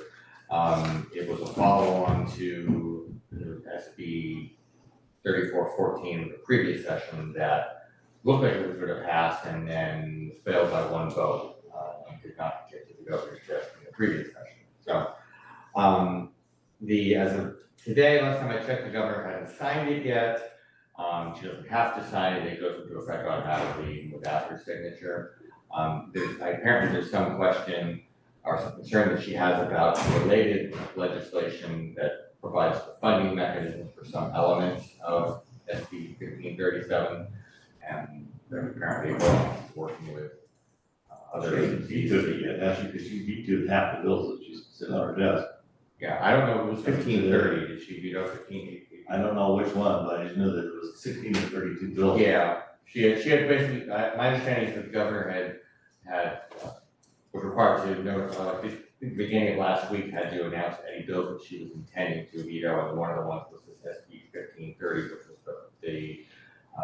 the funding that related to not only this bill, but several other bills, and so I don't know what happened, but in any event, this bill, even if she doesn't sign it, still goes into effect officially on June 6th, I think, but many of the provisions actually don't go into effect until 2025, January 1st or later. So. She signed it today. Oh, did she sign it today? Okay. I just looked it up on OLIS. Oh, okay, cool. OLIS. Yeah. All right. As of April 17th, the governor signed the SB 1537. Okay, she signed it. Yesterday she had. I thought, I figured she would. It was her thing. Her thing. Anyway, so it's been signed, and it'll still, again, it'll go into effect officially on June 6th, and then, but most of the revisions not until next year. So we could provide you with a copy of the complete bill, which is very lengthy, and covers a lot of issue areas. Yesterday, the city recorder and I sat in on an hour-long webinar put on by DLCD and the League of Cities that focused mostly on SB 1537 and what it means and for cities going forward. And we understand from that presentation that DLCD is working on putting together kind of a frequently asked questions and FAQ document to try to help cities figure out how this is going to affect their operations and their processes going forward. And they're expecting to have that FAQ document in early June. So we'll certainly share that with you once we get that. But just the report this evening kind of tries to just basically summarize the major portions of the bill. And so that, again, the bill is attached, and there's also a legislative staff analysis that's also provided that provides some summary. But the major components are, there's a housing accountability and production office that's created, that's funded, it's part of DLCD. Its stated intention is to be a resource for communities and cities to help cities find ways to incentivize the development of more affordable housing, and to be an ally and a supporter and in achieving that goal. But there is an enforcement component, and there's definitely an element of that provides opportunities for developers or property owners or residents who feel that they're aggrieved by decisions that cities make to file complaints with DLCD or with HAPO, that cities are not following state law in terms of providing housing or doing everything, or not creating impediments to the provision of housing. So we'll kind of wait to see how that fleshes out and how much HAPO turns into a carrot versus a stick.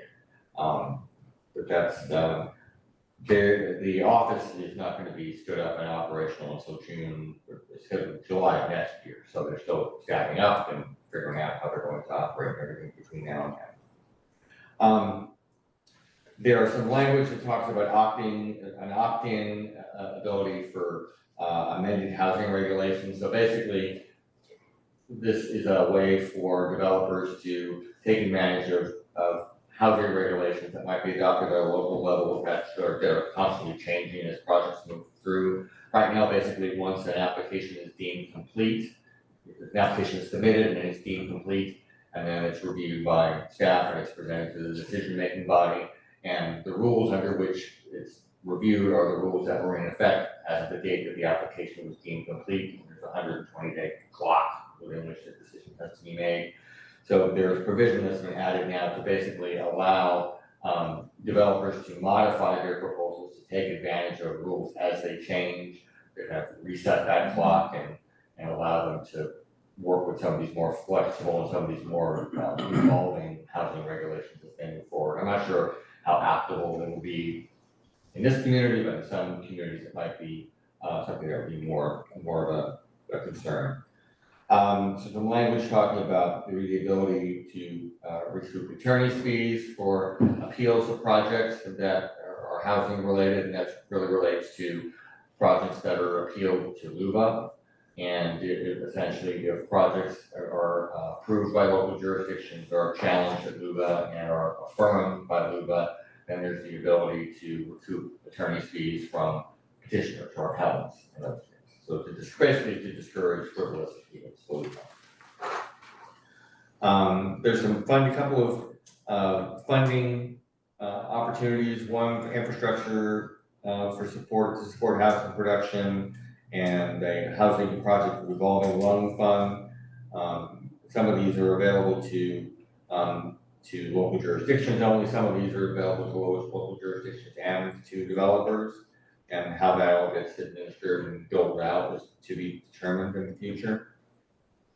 I think the big issue that's probably going to be of most concern to this community and a lot of communities is the land use adjustments, the mandatory land use adjustments provision. So there are provisions in SB 1537 that basically mandate that developers may request up to 10 distinct individual adjustments of almost any element of a housing development, and jurisdictions must grant them.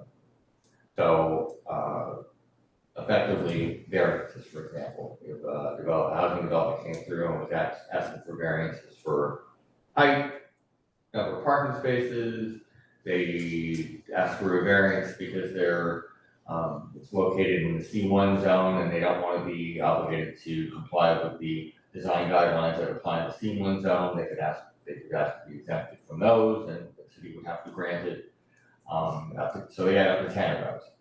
I'm sorry to interrupt. I remember a couple of years ago, we had an application that came through that it was a weird property, and it had somewhere in the neighborhood of 9 or 8 or 10 variances requested, and we denied it. It was on the grounds that that's too many variances.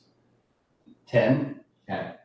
Jeez. So you could get residential house built on main road, Yeah. It pretty much handicaps our ability to control where growth goes. Yeah. And it was obviously written by developers, but is Depoe base small enough to maybe fly under the radar on some of this a little bit, or no? Unfortunately, I don't think we are, and that there are, the language of these sections of SB 1537 do include an exception provision where jurisdictions can make application to DLCD or to HAPO to be exempted from this, but to do so, jurisdictions, as I understand it, have to provide documentation to HAPO that, you know, they're already granting exceptions, or that they have a history or a track record of granting exceptions to incentivize housing development. And the threshold is really high. It's like, what I remember seeing in the code was you have to prove that like 90% of the requests for variances or exceptions that were related to housing that you've granted in the last 5 years. So they're basing our ability to grant or not grant variances based on our past history of granting variances. Seems to me that if you're granting a lot of variances, the problems in the code, and that code needs to be fixed. Yeah. And that your code is fine, you don't grant a lot of variances, so that would eliminate the ability, that just doesn't seem logical. Yeah. That's, in fact, it seems kind of stupid, but. Yeah, I mean, now there's still some things that need to be clarified. Like one of the questions I asked in the seminar the other day was about, I did ask specifically about, you know, individual single-family homes on existing lots that are market rate, not affordable. And the answer was yes. So if someone comes in with a house in an R1 neighborhood, they can ask for 10 variances, and all they have to do is basically say that if they aren't granted the variance, it makes the development of the house financially infeasible. And that's it. Except for the coastal shoreline overlay. That's the one thing How much where of this town does that cover? it covers all the areas along the bluff. So it doesn't go in very far. It's not like my experience in California, in coastal zone of California, where the coastal zone went way inland, usually to the first major public road. So if that was the case here in Depoe Bay, like the coastal shorelines would extend all the way to Highway 101. Everything on the other side of Highway 101 would be in the coastal zone. That's not the case here. But there's still a substantial number of lots that are in coastal shorelines overlay, both along the bluff and around the harbor. And it appeared, I asked that question yesterday, and the folks they weren't really sure, but it seems like certain resource areas and certain other zones that are identified or that are related to some of the specific statewide planning goals, and coastal shorelines is one of those, might be exempted. So we might have some authority to not be forced to grant mandatory adjustments in the coastal shorelands. Possibly there are some other overlay zones that we can look at, see if we might have some authority. But it looks like someone who wants to propose a development in any other residential area that's not in one of those overlay zones may have the ability to ask for these adjustments, and the city may have little or no authority to. I suppose we could negotiate with variances, get requested. Yeah. Part of the process, you know, they want to pick variance A, we said, well, how about variance B instead? Yeah. I feel like during the you know, rulemaking process for this legislation, just 10, that bothers me, 10, just no ifs, ands, or buts. Like, I mean, if they could even just maybe make column 1, column 2, column 3 of, here's some trivial variances that, you know, we could okay, take 5 of those, and then maybe 3, and then 2 of like more serious and really serious ones. Like, I mean, we don't want people building houses upside down and backwards just because they can. Well, and you're not gonna see any applications with no variances anymore. Yeah, There's just no incentive to comport to or to comply with any of the codes. Yeah. I mean, yeah. This is Once it becomes more common knowledge in the development. Oh, the developers already know about The it. developers know about it. I think your typical homeowner or property owner doesn't know about it, but the big developers certainly know about it. It'll The word of mouth. propagate. So we'll just have to see. We'll see what kind of guidance we get from LCD and from the league, and we'll see what, if anything, we maybe need to do to our codes to try to address it. And as you mentioned, you know, if people are asking for a lot of variances, that often is an indication that there's something wrong with the code. So maybe if that continues to be an issue, then we need to reassess some of our codes. So that I think so far is going to be the most problematic issue for this community. Especially with parking. Yeah. Parking would get exploited, or parking, ordinances would, I mean, there was one application just recently that, it was a twofer. We looked at the application the first time as I won't get into details, but as a, The different parking the requirement. duplex on Williams, that one. Yeah, they brought it in one time, it was a STR, which needed more parking, and it just wasn't, but we just physically couldn't make it happen, and they came back the next month as a long-term, full-time rental, and with different parking requirements, but they could have, I mean, that was an example, that could have just rammed right through. Yeah. And then Williams is already, well, okay, I'm gonna get off the weeds here, I can see height being big. but. It just be, building height can be an issue. yeah, if someone builds a skyscraper in Depoe Bay, or. Yeah, especially folks want to get views or. Blocking views. Blocking We have no views. view protection. So anyway, like I said, I just wanted to kind of provide the commission with a little more of an update on what we know right now. Like I said, we're expecting to get some more information from DLCD with these FAQs perhaps in June, and we'll bring that back to you and try to keep the commission updated on how we think it's going to impact us going forward, and we'll see what we can do to try to prepare for January 1st, because that's when most of this is going to go into effect, is January 1st. Have you given any thought to doing, going back a couple of years and just looking at some of the variances that have been asked? And just see what, kind of having some idea of what might come at us from our variance requests? Well, I mean, the ones that we've had the last couple of years have been, they've been coastal shoreline applications, so, those might be, potentially, if that's an area where this doesn't apply, then that might really not. No, the answer there is just say no, because they gotta protect that shoreline.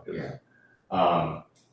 Yeah, I mean, certainly, I think, if we were going to try to request an exception under the provisions of SB 1537, to not have to be held to this mandatory adjustment standard, then we would have to go back and do that analysis. But, I mean, just from what I've seen in the 2 years that I've been here, there have been a few applications with variances approved, and I would say of the ones that were submitted, and I'd say that probably 60% of those were denied. And the criteria, the standard for the exception from under SB 1537 is you've got to be granting 90%. So I think it's probably unlikely that going back 5 years, we're going to find that we're granting 90% of variances. I guess this is probably half or less than half. Most of which are what, setbacks or parking? I'd have to go back and look. A lot of them, honestly, from what I'm aware of, are coastal shoreline exceptions from front setbacks, exceptions related to front side setbacks and coastal shoreline. Yeah, because you need to come into California, and I'm thinking, well, the coast is doing a double level best to get back to that highway, so. Yeah, so one of the days that'll be. Yeah, so that makes sense down there, but they're not eroding that fast here. Yeah. So I don't really understand totally this, so does the normal process still continue though with, city planner, planning commission, commissioners, LUVA? Except, no, we're not applying for a variance, these are the 10 variances we're gonna take, that's what's gonna happen. Yeah. And LUVA has gonna comply with we'll have to comply with all this too. Yeah, the process is the same, so it's, nothing's changing about the application submitted. The city has 120 days to render a decision. It goes through, staff level review, planning commission level review, council having the final appeal authority, LUVA having authority over that. None of that changes. It's just going to be kind of a matter of seeing what happens, what lands on my desk, on January 2nd, based on this and what types of requests folks are going to try to make, and how much authority we're going to have to grant those or not grant those based on where they're located and what's being asked for. So again, it just wanted to provide kind of an overview. I think we're going to continue to learn more about this and how it's going to be implemented in the coming months. Like I said, I know I'll be attending planning to attend at least our state APA conference in October. And I imagine this will be a major topic of discussion among the board and planners at that conference, how everybody is preparing to respond to SB 1535. So we will just keep the commission, I think the concept is not necessarily bad. Because would be some housing advantages, I can see that the concept may be good, but it's also a way for developers to get, some people to get rich. So that's what bothers me, it's like, it's not just about affordable housing. Well, Right. Stick a nose in your neighbor's eye too, your thumb in your neighbor's eye, because you get, especially along the east side of 101, as people get stacked up that hill, you get someone down the bottom wants to build a tall house so they can look over the top of the commercial buildings. They're gonna block views and people are gonna get upset at that, but there won't be anything anybody can do about it. Yeah. I think if you're like, concept may be good, but can of worms potentially. Does it include uses, like could someone say, I want to No. go do tourist accommodation in this residential zone? No, my understanding is that the one thing you cannot ask for an adjustment to is to permit a use that's not otherwise allowed in the underlying zone. So you're not gonna be doing use variances for spot zoning. Stores and residential. Exactly, yeah, so it's the So the uses are not, wouldn't- but setbacks, building height, parking, any kind of Just the standards. design guidelines and standards, any of those are just I mean, I can see granting setback and maybe parking things, but at some point, you're gonna hold the line on building height. I wonder if we can just get away with not doing those and just doing everything else. Well, we're not gonna give you that one, but pick another one.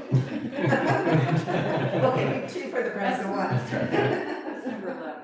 Yeah, well, I'm just. We'll give you twice the setback for 10 feet. That's Yeah. 10, that's 10 they asked for. Yeah, going once, going So twice. which 10 is it? Is it the 10 they asked for or the 10 we wanna give them?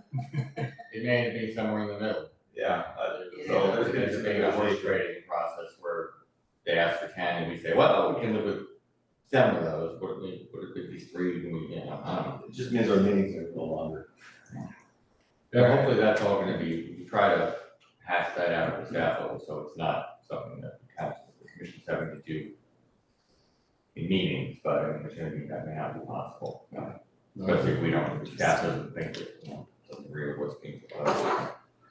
Anyway, so that's probably enough on SB 1537 for now, so stay tuned. Thank you very much, and we'll have to keep an eye on that one. Next up is the DLCD, the planning commissioner training. Yeah. So there's, the DLCD and Oregon APA do this periodic training. It's on site, it rotates around the state, different locations. This upcoming one is actually physically being held in Baker City, I think, right? Yeah.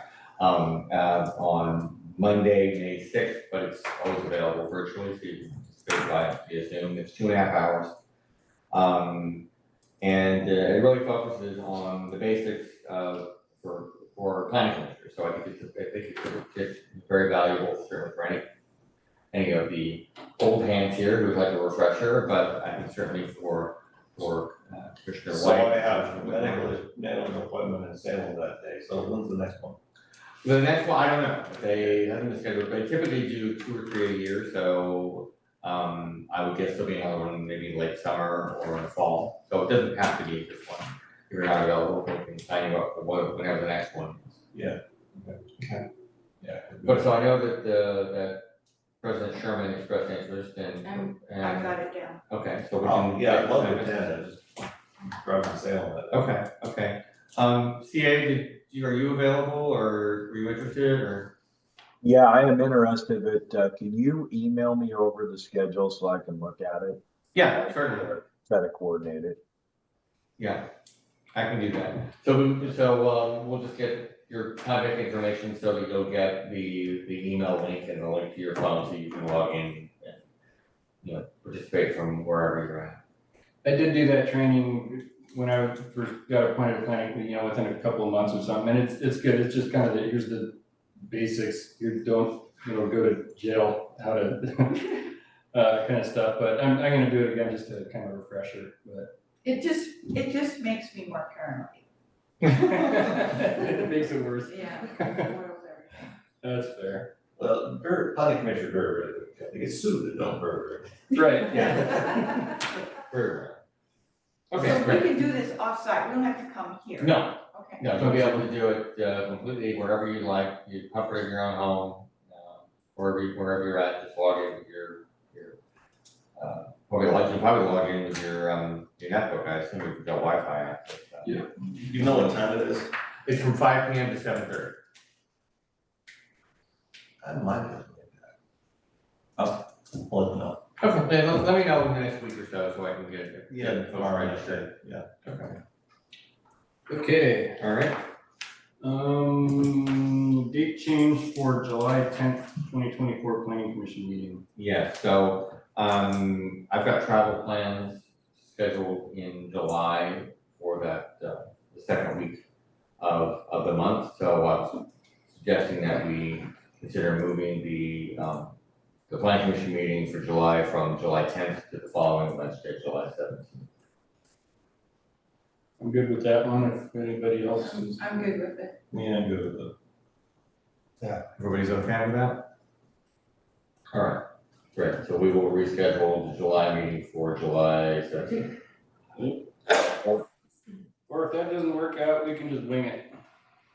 Oh, I'm sure we're gonna have something. I'm sure. I've got The busy season. so many things coming forward right now.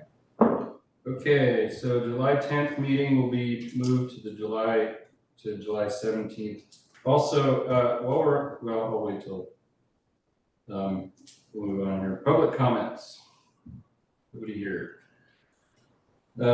City council liaison report. It's my month this month. I have not been requested to attend city council by city council, so I haven't gone. So I don't have anything to report, but we do have the city planner log, and I believe that'll come in later. The city council agenda includes a committee or commission report section, and they just list them down to see if anybody's there to say anything.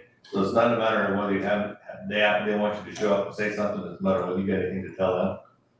If we went through this a year or two ago or something. Yeah, within the last year. So they had us, like when Ruth and I started, we had, each commissioner would take a month or a couple of months a year and go show up and deliver a report. But now the city council is receiving Mr. Fox's monthly logbook, basically, of here's all the activity that's going on, which really summarizes everything that we need to know.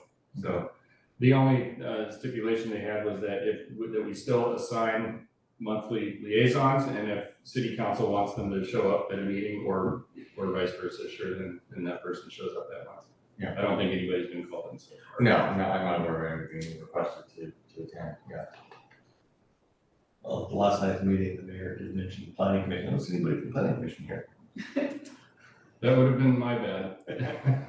I guess I should have shown up. Yeah, or you can log in remotely too, you don't necessarily need to be there physically. You just, because you're assigned that month, you just log in by Zoom.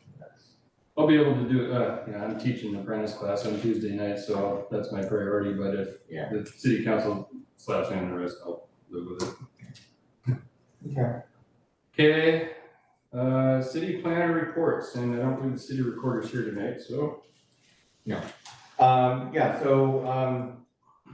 the monthly summary in your packet this evening. The most notable thing on that is the third item in the table, which is the Housing Authority of Lincoln County application for an affordable housing project that's being proposed on Tract D, which is next to Little Elk Hill. So we have been anticipating that application coming in for quite a while. The Housing Authority bought the property last year, and I've been in conversation with them for the better part of 2 years now about that property. I just wasn't sure exactly who was going to end up being the developer, but it was being considered for affordable housing for the better part of 2 years. Anyway, so that's in process. The application at the moment is incomplete. They're working on getting some additional information that I need in order to deem the application complete. And the application is actually being presented is going to be a geologic hazard report. Because the subject site has got a lot of soil issues, high groundwater, and history of dumping of material on there, a bunch of soil issues that need to be addressed as part of the development and foundation system. So that's going to be actually, it'll be a geo case, but it's basically a 12-unit townhome development, subject to the townhome standards, all rental units owned and managed by the housing authority. And with amenities for the residents, playground, solar array for power. Does the housing authority have any other properties in Depoe Bay? They do. They have a couple of small apartment complexes on Collins and just off of Collins, so like 5 or 6 units each one. Okay, I think I know the building. So one, yeah. They had an open house. Yes, and they had an open house last night. No, it was Monday. Well, yesterday for the council meeting. On the solar array, they were looking at solar array, providing, charge for battery, and it was about $500,000 to install that, so it's and I was there and happened to be, mentioned fuel cells, $102,000 alternative to use the grid to create hydrogen on site, and they're looking at that. They also explained how they were gonna handle the soil problem, and that was with sinking concrete columns in the bedrock. It's about 10 feet deep on the highway side, and about 40 feet deep on the backside. Yeah. So it's, and I think that's the reason that the buildings are gonna be close to the highway, on the highway side of the property, is where they plan on putting all the buildings, rather than across the parking lot, because of the soil conditions. That sounds Yeah, like I think you're right. Soil conditions are better. It makes sense, now that I think about it. Because there were some people wanting to know why the buildings were on the highway side, and they didn't answer that question that way, but I'm thinking that's probably why. I think that has a lot to do with it. Because at 10 feet, you can just dig out and, put a foundation in that part, but 40 feet, you can't do that. So it was an interesting, it meets all the desire, it looks like the stuff down in for it.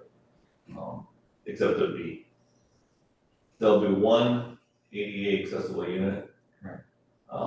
They're all 2-bedroom. So it looks like it could be nice. They did have a fire pit in their plan, and they talked about that, because we don't allow open fire pits. Yeah.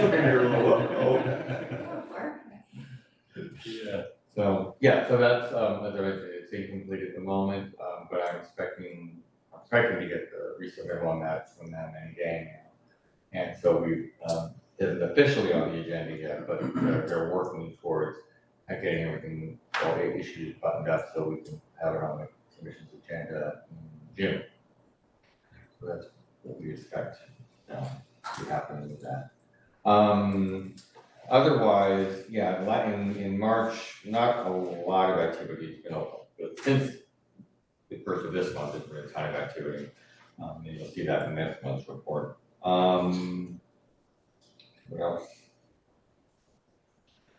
What else happened last month? We issued, the council did approve the license agreement for the replacement sign for the Anhart truck, and you'll remember that you folks reviewed the variance request related to that last year. So now that there will be official documentation that it's where it is. Exactly, so they have now official permission from the city for the use of the right of way. I've approved the sign permit, and forwarded that to them and their sign contractor, so at some point in the near future, I imagine you'll see that basically the same sign cabinet coming back, but on a pedestal, on a plinth, more like a monument sign, and a pole sign that was before. Nice. So that should be hopefully happening soon.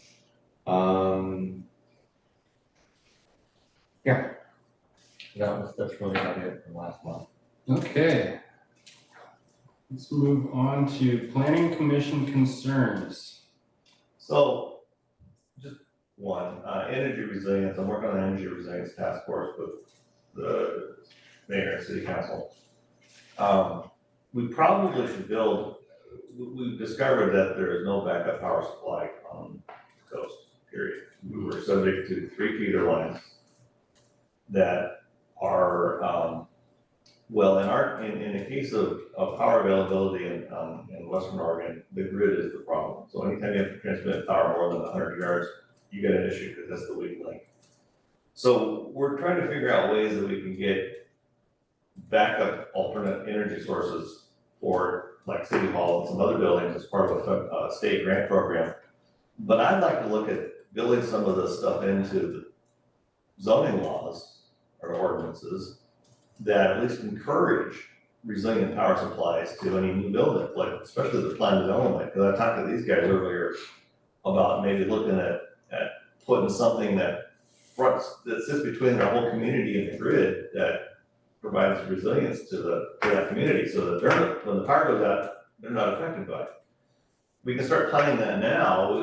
For new stuff, it'll be a lot easier to implement later. I just wanted to put that on the table, something we all want to look at, because there are sources now that solar is out of the question for this area. It doesn't produce enough energy. Wind, maybe, but they're kind of big and bulky. Offshore requires the transmission facilities. Wave is probably the best option, wave generators, because you don't have to see them. Hydrogen fuel cells for an individual building look like they're coming along. You wouldn't need a battery in that case. You just need a way to generate hydrogen and store enough for however long you want the battery to last. And that's looking, we've been talking about fuel cells since the 70s, but now they're feasible. So I just wanted to put that on the table, something maybe we should start looking at in terms of proposing changes to some of the zoning overlays. Changes because they don't allow storing hydrogen currently, or? No, just encourage the use Yeah, of some kind of resilient energy source. It doesn't have to be hydrogen. But we might have to put some exceptions, because you don't have to store a lot of hydrogen. It's like unsettling tanks, and we could also, we could put community facilities in, so you can have wave generators generate the hydrogen using seawater and then distribute it like you do propane. They allow propane, and it's not any more explosive than propane, so it's easier to store, actually. What do you mean by resilient? When the grid goes out, we don't lose power. So there's So it's not a specific type of power. electrical power, mostly electrical, but like Sourced from a alternate, source, whatever form it may be, fuels. yeah, we're not talking about taking people off the grid, although that's a long-term option for Lincoln County. But the grant program that the State Department of Energy has got is an energy resilience grant for communities to increase the reliability of their power supply and using alternate sources, not fossil fuels. So they're discouraging use of generators. In my neighborhood, everybody had generators, you had 200 generators going all the time. But you take groups of buildings, and we're looking at something like, we're using the grant money that the state, for the planning grant to design a system for City Hall that can be used for the community center or any other building in town. So that's kind of what we're aiming for, but I think we ought to start putting some encouragement in there, especially new construction. I think I just read that Hawaii is doing like an 8-acre battery facility that gives them like 3 to 6 hours or something. Well, that and the fact that they're putting a bunch of wave energy generators offshore, Maui in particular, to generate power for the whole island. They'd like to take the island off grid and generate every island would be self-sufficient in terms of power generation. That's the state's goal. Lanai is almost there. Yeah, but Lanai got Larry Ellison to pay for it, so.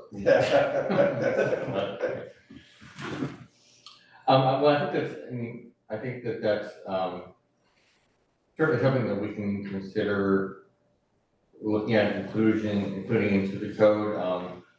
The CA and Scott may not be aware that there's a kind of ongoing initiative that's been on hold for a little while now, the quality of life code amendment, where the commission was looking at issues like exterior lighting standards and noise and parking and some other issues.